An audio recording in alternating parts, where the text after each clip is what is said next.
Is the mic on? Yes, it is. Good afternoon, everybody. I'm very honored to be here. At the same, is it okay? It's just for the slides. Okay, very good.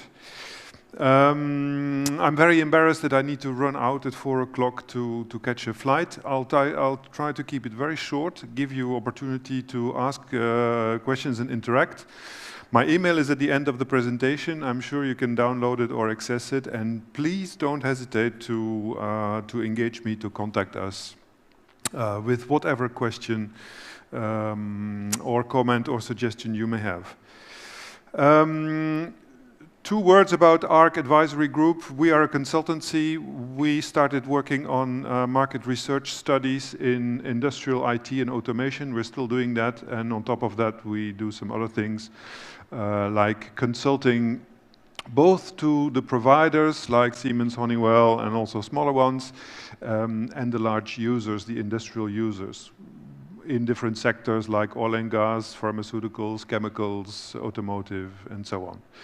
And since the internet and the Internet of Things also have a meaning for industry, we started doing research and we started thinking about the subject, and we call that Industrial Internet of Things at ARC.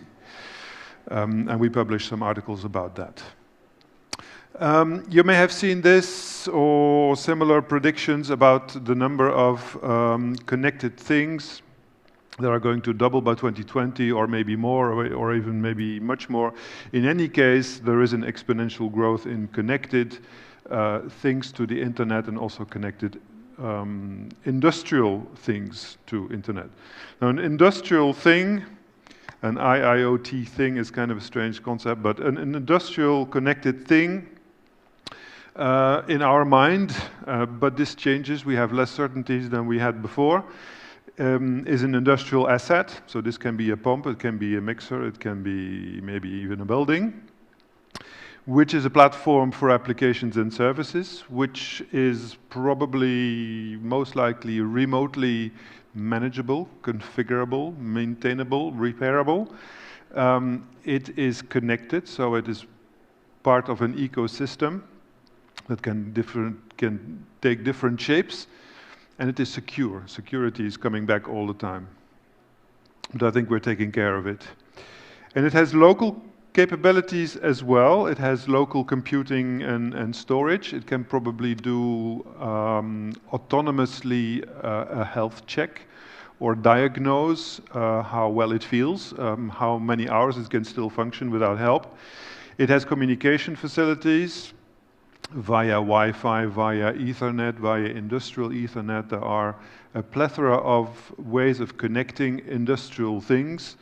And by the way, this may be a question for the future. Will industrial connected things be connected through the internet or maybe through other means? If you have an opinion, let us know. There will be probably many sensors. Since some time we have sensors that help assessing the health of industrial things. And it may have its own analytics to make these health checks. Agents, applications, and so on. And it will present itself intelligently, not like a stream of bits and bytes, but probably through an application interface that is hopefully using a standard so that everyone can plug and play and connect to it and interact with it. The emerging smart production environment that we see, that you can call Industrial Internet of Things, or like the Germans do, call it Industry 4.0. The Germans are at the 4th Industrial Revolution. Jeremy Rifkin is at the 3rd Industrial Revolution today, and some others have different counts. So anyway, we are in an industrial revolution. One thing we see is that the industrial production devices are connected through internet or other connections to applications, to analytics that provide information on which we can act in that business or even outside that business. And it can possibly also connect to the provider, who can observe how this machine or asset is used, and can probably make suggestions to the user about its usage, but about its maintenance, and so on. So this is a business model coming through internet. This is one of the most well-known business models in industrial Internet of Things. I'll tell you later about a few other ones. We also have connected supply chains, smart logistics, know what to bring where, and it will provide information to clients and manufacturers where the goods are and where it needs to be and if it qualifies for what we want to do and so on. We will have the connected worker. The connected worker will look at electronic work instructions that in the future may even adapt to his level of skills or maybe to his level of alertness exactly at that point in time, at that point of the day. It may provide him with smart tools, it could possibly provide him with augmented reality and so on. Then those assets are connected to the enterprise. We get an overall view of maybe the production plant with all those assets inside. We have third-party services, and we have at the enterprise level, at the corporate level, probably an overview based on some analytics to understand how a production facility works, performs, and so on. And then these production assets produce products for the consumer or for the industry, never mind. And those products are then still connected to the one who produced them, the connected enterprise. And that connected enterprise can then again help in using that system, can help in maintaining that system. So this is the smart production environment as we see it. And I will illustrate it later on with a few examples. This is a more conceptual slide. It has three, you see a diagram that has three axes, the diagram in the middle. On the horizontal axis, we have the supply chain, so it starts with sourcing, and then in the middle we have the industrial production, and then the end we have the sales and distribution to the client. On the vertical axis, we have the connection with the enterprise business systems, where we have the planning and the sales and distribution optimization that provides orders to the manufacturing site, schedules those according to the needs of the clients, and then deep down we have the manufacturing assets connected with sensors.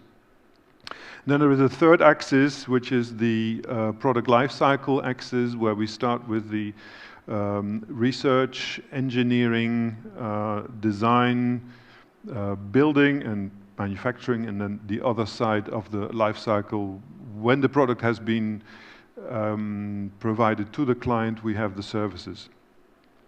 And in this concept, we can see very many possibilities for connected, for Internet of Things applications. Connected products, connected production assets on the manufacturing floor, business process execution in the plant with electronic work instructions, with electronic historization of actual acts and in the plant, remote monitoring, predictive maintenance, history, smart product design, as I mentioned, intelligent models that can be used throughout the life cycle, smart components, smart logistics, and many more. So there is a whole lot of new business opportunities through industrial IoT. Of this slide, I just want to mention that there is a cycle. It's the right part. The left part represents the IoT from an industrial point of view. The right part indicates that at the bottom we have smart things.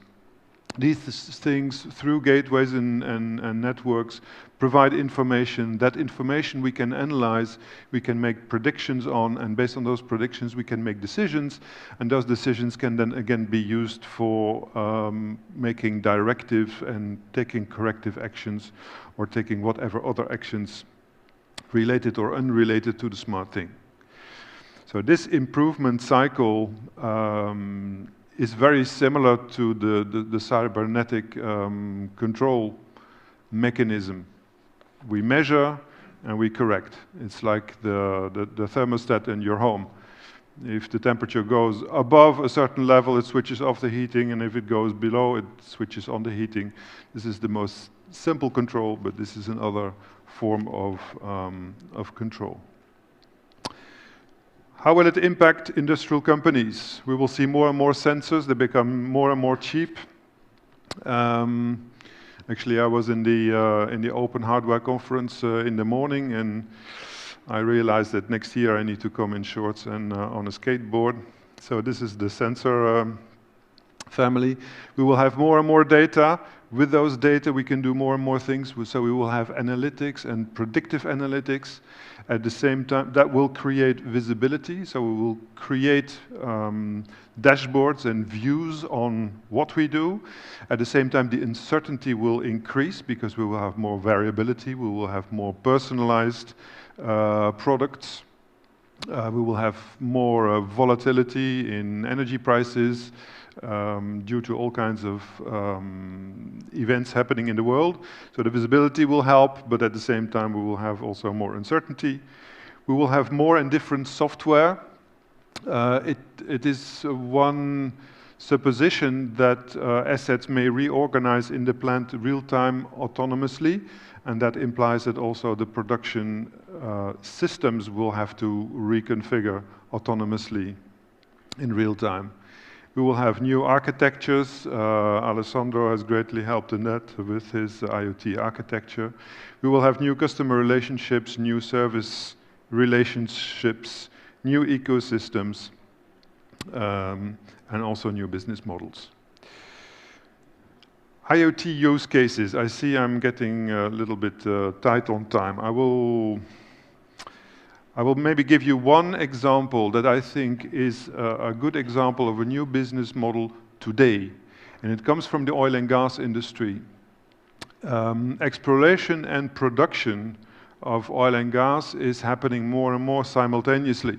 So it's not something that happens one after the other, but it's happened simultaneously on the same assets, on the same platform. You have people drilling, you have people who get the oil out of the ground. And those companies use a lot of subcontractors. So you have sometimes 20, 30 different companies working on different and on similar projects and activities at the same time. And also these assets are often very, very remote. And what has happened the last 10 years, that there is a movement where the oil and gas industry has sort of reset themselves, reorganized themselves. And today we're speaking about smart field, we speak about digital field, and it is really the traditional technologies plus everything that ICT and internet can provide, plus the human component. And this I found very amazing because I haven't seen very much outside the oil and gas industry. And things that have come out of this are, for example, collaborative work environments. As Shell calls it, but there are different forms that are used by other companies, where some people are offshore on the platform, other people are supporting them via conferencing. They share their dashboards, they have direct access also via ICT communication to instruments and devices offshore and onshore. So we're creating virtual environments where people work together, where we can reduce cost, increase speed and agility, reduce the exposure of people in harsh environments. Don't underestimate Arctic conditions, for example. And so this is an example where today the human, the internet, and the traditional technology come together to create new value. The other ones you can read, most of them are published by General Electric. You can read them back. What does this provide as value for asset owners? Improve performance. So they can better oversee what they're doing, they can make better decisions to improve the quality and the amounts they produce. They can lower their asset life cycle cost because they can better maintain, they can avoid damage, for example, and they can create new business models, sell differently, sell services, sell performance instead of a product. The cyclic economy is using this concept more and more. The asset suppliers are also providers, they're also manufacturers, so also they improve their productivity and their performance. They can improve their service business profitability. They are overlooking how their clients use their products. They can provide additional service. For example, remote energy monitoring of industrial sites is something that is sold now as a service. It's an internet service. That's a clear innovative model. What are the challenges? Cybersecurity and safety. Everyone is a little bit scared about that. I have seen people working on industrial internet security, and I think there is also a lot of competence in protecting us. So if we do the proper risk management, I think we can manage that. Standardization will remain a concern. Intellectual property ownership is of course related to cyber safety. The social aspect has been addressed by Alex, and the complexity. We will need intelligence, both human and artificial intelligence, to manage the complexity. So as I hope I have illustrated, the future is already today. Yesterday is prehistory. We're moving very fast, we're growing exponentially. There are lots of opportunities out there, and there are risks to manage. Thank you very much. Here's my email, so if you want to contact me. Thank you.